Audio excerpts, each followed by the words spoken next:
Welcome to the Redvee TV preview show, supported by A-Star Recruitment for the 2021 season. As we look ahead to Saints' Round 5 Super League clash against the Leigh Centurions this Friday evening at the Leigh Sports Village. Kev, this really is a 50-50, isn't it? It certainly is. It certainly is. It's whether I see the game or not, considering it's on the La Liga. Given the debacle a couple of weeks ago, I did send them an email after the game, or during the game, saying I couldn't see it. Did I get a response? No, I did not. But I suspect this game may be unlocked this week. Fingers crossed. Good. If you're tuning in at 8 o'clock, you're going to be too late. It is a 6 p.m. kickoff, so don't forget that. Kev, should this be a routine walk in the park this week? Yes. Listen, against Huddersfield, it wasn't as much of a blowout score as we thought it could be, with Huddersfield struggling a little bit down the bottom at the end of the table. Against Leigh, yeah, this should be comfortable. Listen, we can take that friendly that we played where they beat us by a point, beat us by a drop goal. Take that out of the equation. We've got the big guns back in, playing, having played 80 minutes each week or whatever, 40, 60 minutes if they're forward each week, getting back up to speed. Yes, this should be comfortable. I think when you look at the statistics, they're all in Saints' favour, aren't they? Saints, top point scorers against Leigh, the lowest point scorers. The best defence in Super League against the worst defence in Super League. Top versus bottom. Surely it can't happen. Saints just cannot go there this week and get beat. Saints should be winning this by an absolute country mile. You've said that now, haven't you? You've said it now. You've put the hex on us. No, listen. When you look at all stuff like that, then yeah, we should be beating them quite handsomely, shouldn't we? There's not really much you can almost add to it because they are shipping points, and we are top scorers in the league, as you say. We should be going there with bags and bags of confidence. Take out the little wobble in the second half against Huddersfield, and we should be confident going there. And you know what? I'm not saying that with any sort of arrogance at all. I think if we got any Leigh fan, any sane Leigh fan on this programme, and we asked them what they thought about this week, I think they would all say that Saints will win. But then I think everybody in Super League would. There'll be nobody, not even John Duffy at Leigh, who will be expecting to win this week. No, they'll be going out hoping to put a performance on and hoping that our levels drop. And I think I said it before the season started. Their best chance of staying up is by taking points off teams around them and just not getting absolutely blown away by teams who are going to finish top 4 or 5. They've got to take points off the likes of your Hull KR, your Wakefield, Salford, teams that you traditionally think are going to be around the bottom of the league. That's what they've got to concentrate on. Well, that doesn't mean that they turn up half-heartedly against the likes of Saints, Wigan, and your bigger teams, your Hulls. They're going to turn up and they're going to almost not put themselves in the shop window, but they're going to want to go out onto that field with a load of pride, a load of passion, and kind of stick it to us. They'll take a little bit of kind of candour from the friendly win, but this is a different game, completely different game. Yeah, just looking at the handicap, Sky are giving Saints 30, minus 30 on the handicap, so the bookies expecting it to go one way. And there we go. That is the 5-minute Leigh team talk done. Yeah, pretty much. Just literally playing this over and over again. As you say, though, it's not with arrogance. It's with let's look at it sensibly. I think if you were looking at another sport, say this was, I don't know, hockey, and it was top against bottom, and you top scorers against the worst defence, you'd be turning around saying, well, they should win, shouldn't they? The top of the league are going to win. They're 4 from 4. They've not won a game. I know they've run a couple of teams close, but you would do, if it was a game that we knew nothing about, like rugby league, we'd be saying exactly that. But we're legacy fans, Kev. We are legacy fans, you're right. Okay. Squad news this week then. Obviously, some disappointing news coming out of the club. I think it was expected, wasn't it? Matty Lees, with his ankle injury, is now going to be missing for 10, 11 weeks. Morgan Knowles back in training, doing a little bit of contact work, but is still a number of weeks away. Tommy Makinson makes the squad this week, but I think that is going to be the equivalent of, again, me or you making the 21-man squad. He's just not going to play. Some youngsters making it. Ben Davis on the bench. He replaces Tom Nisbet. And obviously Tommy Makinson's in the squad ahead of Joel Thompson. Little bit of rotation this week then, Kev? There's an argument for it, yeah. I don't think there will be too many changes, to be honest. I don't think at this stage of the season he will be kind of making, say, 4 or 5 changes just for the sake of it. You're right that Tommy Makinson, he's probably going to be like Percy was for the couple of weeks where he was named in the squad but didn't play at all. There's no point risking him, with all due respect to Leigh, against Leigh. You might as well stick with the same back line as we had last week. And I kind of, it's got a week behind it. It should work a little bit better this week. Is there an argument this week for giving Mr. Roby a week off, just to rest up a little bit ahead of the cup game next week? That'd be interesting, yeah. Again, I'm not entirely sure they would, but it would be a good shout giving Aaron Smith some game time. I think they'd start him as a specialist hooker and then once again bring Dodd off the bench. But it'd be interesting. I think if we were a little bit further into the season, we might have seen that. For some reason, I just can't see it happening, though. I just really can't. It's an odd one, isn't it?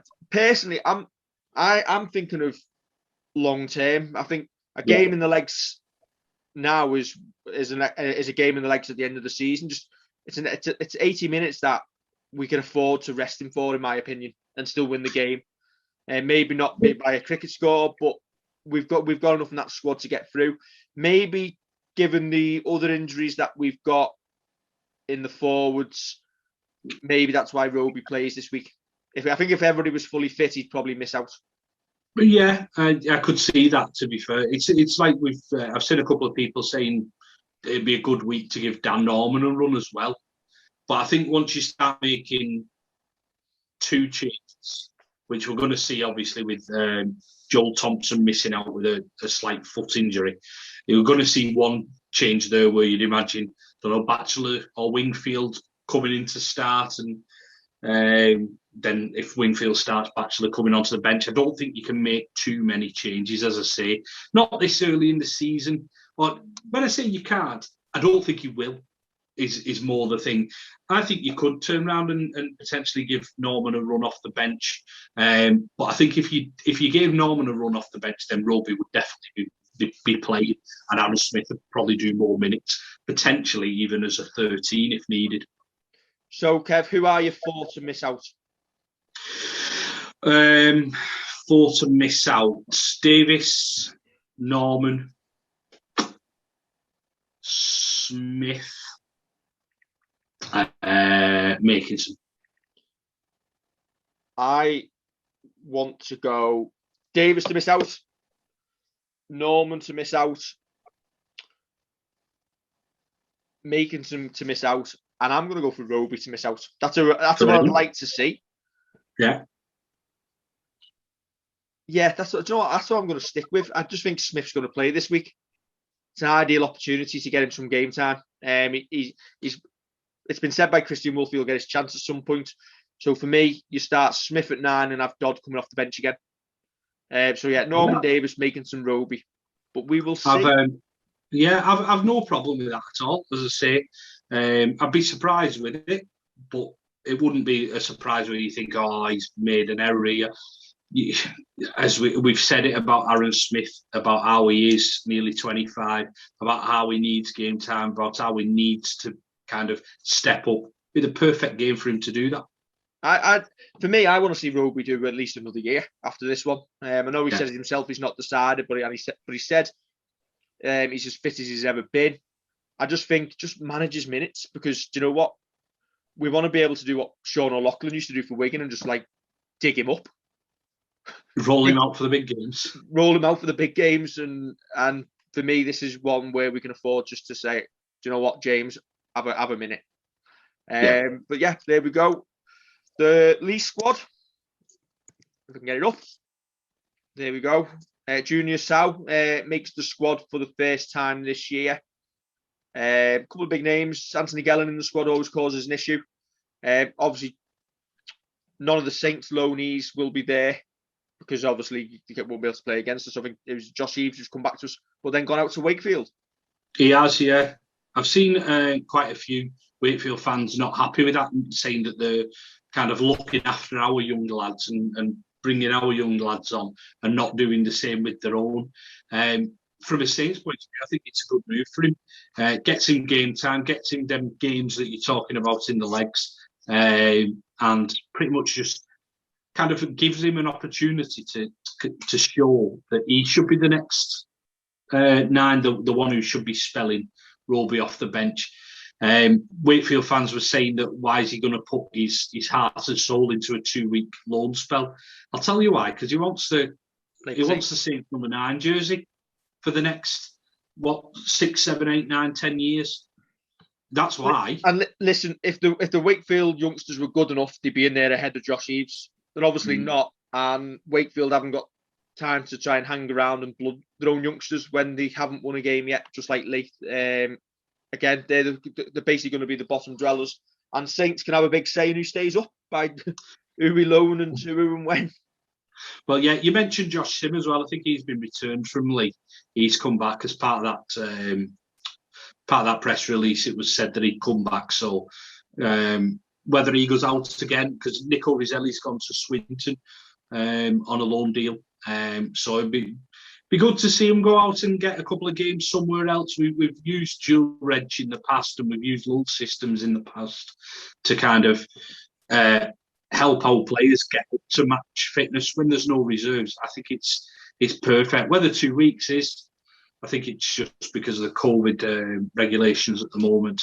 Whether that's ideal, maybe not. But if we can use it to our advantage, and if other teams want to use our players who aren't getting a shot, all works for us, doesn't it? I suspect Josh Sim will be going back on loan to Leigh very shortly. And I say that because obviously he's returned to us after that 2-week loan spell. I think we said a couple of weeks ago he would be back for this week because he can't play for Leigh against us. But I think it's a little bit telling that we haven't put him in the squad either. Yeah. And we've got, I think, is it Ben Davis who can play centre or second row on the bench? In the 21, and not Josh Sim. So maybe we don't want to be playing Josh Sim against potential teammates in coming weeks. I think Josh Sim will spend maybe the majority of the year getting blooded at Leigh. And maybe I'm wrong on that one, but that's just the inkling and feeling that I get from it. The hunch. No, that's fair enough. That's it. He's obviously a little bit further down the pecking order, isn't he? Wellesby's kind of cemented that left centre place while Percival was injured. And is that kind of step ahead of him. So, yeah, listen, I wouldn't put you as wrong on that. I think it would be good for Saints if he did get some really good minutes over at Leigh. Okay, so predictions then, Kev, for this week. Saints by how many? I will go 26. I don't know if the weather is going to hold. And all it needs is a couple of lead tries to kind of knock that, as you say, the minus 30 that we're getting given by the bookies could knock that out. So I'll just go 26. Yeah, I think 30, considering how blunt we've been in attack at times. Yeah. And I think obviously with the changes that we're going to have, and Leigh are going to do what they did in the testimonial and try and drive it down the middle, aren't they? And obviously we're also missing a few of our forwards. I think we'll maybe ease off the gas a little bit. I'll go Saints by 20. After saying a country mile earlier, but yeah, do you know what? We'll be sensible and say 20. But listen, it's one of those games where Saints could just suddenly turn it on, isn't it? Equally and win by 50. Yeah. Yeah, of course it is. And no doubt if we only win by 20, everybody will be out in force again with the pitchforks. Yeah. Unless Saints win by half a century of points, then nobody likes us. Yeah, correct. Other news this week: new Super League deal with Sky Sports till the end of the 2023 season. Sky will show 66 games. Interesting to note that there was no figures announced in that press release, which probably tells you the money is down on what we had in previous years. And I think the other interesting thing to note, Kev, was it's saying that Sky would have first refusal on the games. So that ties in with the Yorkshire Evening Post, which suspects that the BBC will be showing some games live on terrestrial TV on a Saturday afternoon. Yeah, I've seen that. Saturday at 3, and the BBC might get 10 games. Listen, I'm not going to necessarily get carried away with the game being on terrestrial TV, but it's got to be a step in the right direction, hasn't it? Just being able for people who might be at a loose end of a Saturday trying to find something to watch on telly and finding a good bit of sport on there at 3 p.m. as well. You can have your Soccer Saturday or whatever going on in the background and have that on the main telly, and it just brings us to a wider audience, which is how we've got to grow. Whether the BBC, I mean, the BBC do good coverage. There's nothing wrong with the coverage. Whether they're the right people to take it forward, I don't know. But I think it's a good move that we can have it on terrestrial telly. I also think, going back to kind of the jibes that you keep saying about us being legacy fans, old is probably the more correct term. When they were setting up that European Super League in the football, Florentino Perez said that young fans don't watch the games because they've not got the attention spans, and should we make games shorter and all this? Just make it more accessible for them. So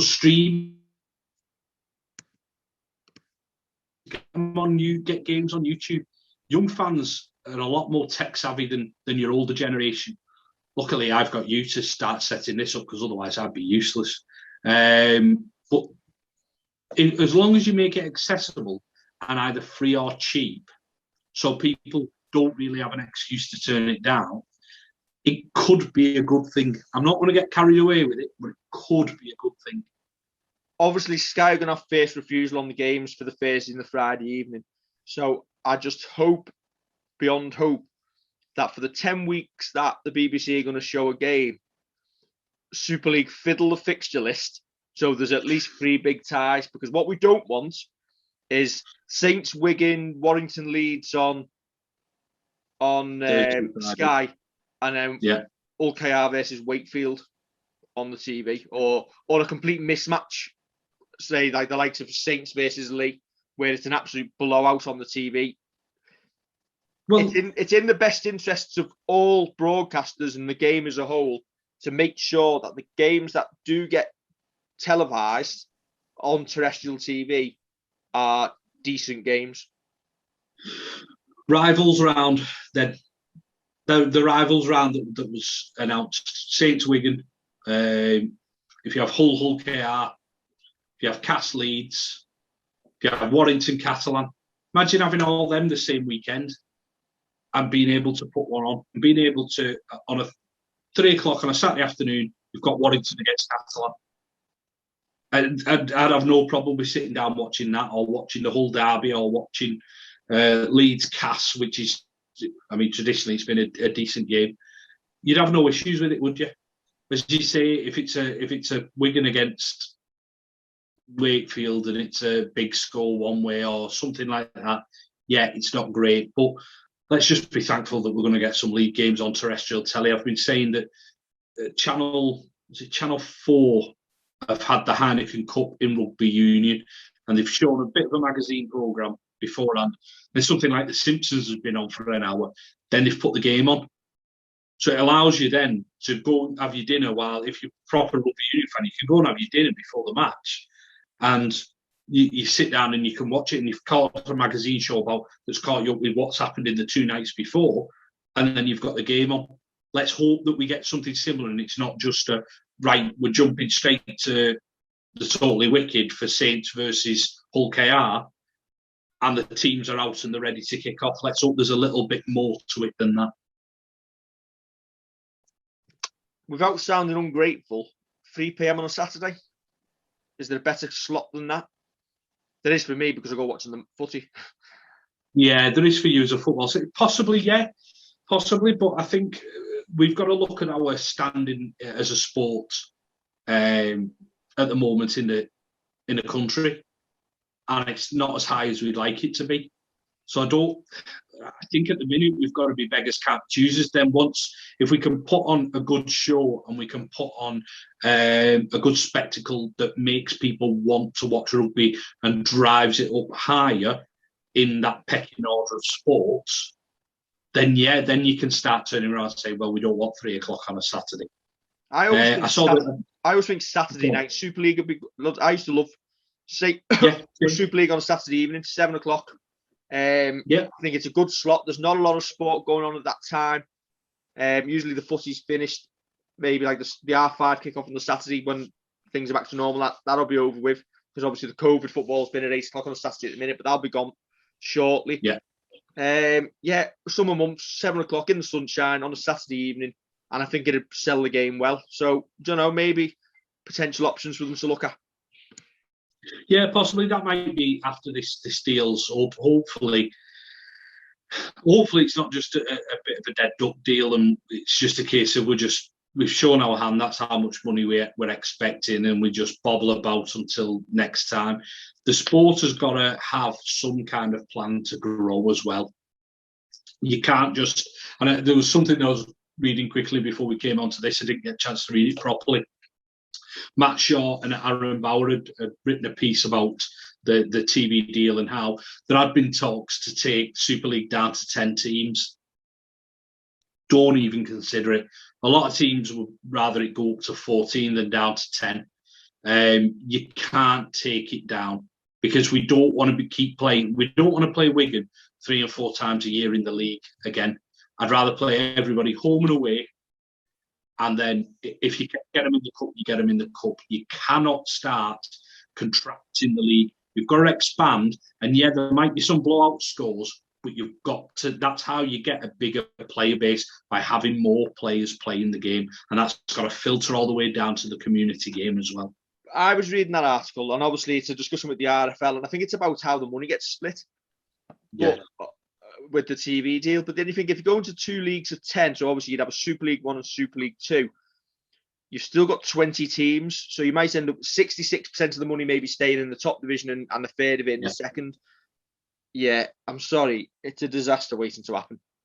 Yeah, the league needs to be 14 or 16 teams, and whether we do that by cancelling relegation this year and promoting someone, so yeah, it's an odd number of teams, but if we start doing that, then fair enough. And bringing 1 team up at a time or 1 team up at a time, fine, rather than just throwing 4 teams into a league that they're not suitable for. Then fair enough. I'm not the person to make this decision, but I just think that there's better ways of doing it than potentially looking at contracting the league. Right then, I think that's us done, Kev. I will catch you Friday evening for an instant fan reaction. It will be an early one, and hopefully following a routine Saints victory. Yeah, fingers crossed everything goes as we expect it to. A couple of weeks and we'll be back in the grounds. Don't forget to like, share and subscribe. Thumbs up for being in the ground. And our league will be a thing of the past. Catch you soon.